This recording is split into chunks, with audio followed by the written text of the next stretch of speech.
তো হেই ভিউয়ার্স, আসসালামু আলাইকুম। তো সবাই কেমন আছেন? আশা করি সকলে আল্লাহর রহমতে ভালোই আছেন। তো আপনাদের আজকে এমন একটা সত্যিকারের ভূতের গল্প শোনাবো যা শুনলে আপনারা অবাক হবেন।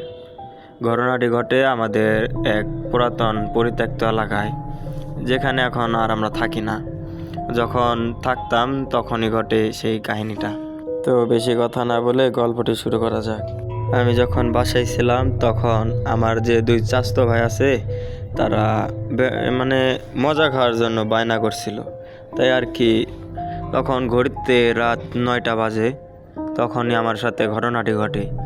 যখন আমি বাসা থেকে বের হলাম ওদের জন্য কিছু কেনার জন্য, তখন আমার সাথে এরকম অস্বাভাবিক কিছু ঘটেনি। ঘটনাটি ঘটে বাড়ি ফেরার পথে। আমি তখন ওদের জন্য কিছু কেনাকাটা করলাম।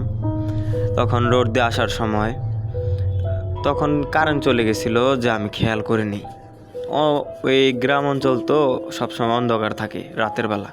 রাত 8টার পরে কেউ বাসা থেকে বের হয় না। আমি তখন রাস্তা দিয়ে হেঁটে যাইতেছি, তখনই একটা কালী মন্দির সামনে পড়ে। অনেক পুরনো একটা কালী মন্দিরটা।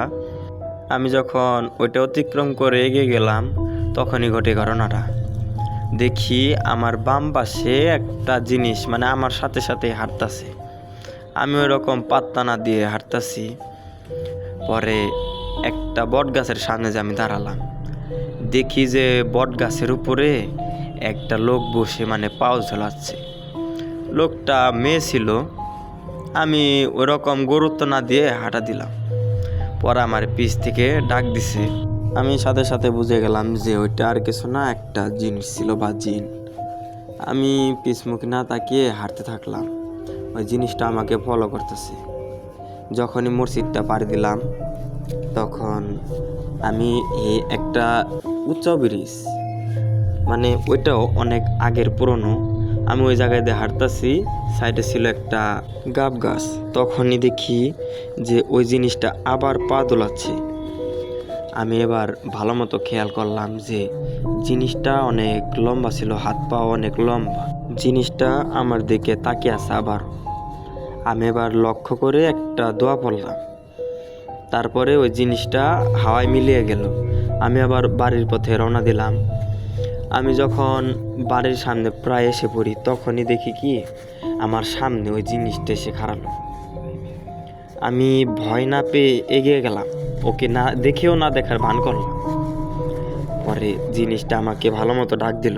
পরে আমি এটাকে মানুষ ভেবে যে ভুলটা করছি সামনে এগিয়ে গেলাম। পরে কি হলো আমি সেটা জানতাম না। আমি আমার বোনের কাছ থেকে শুনলাম যে এই কাহিনী করছি।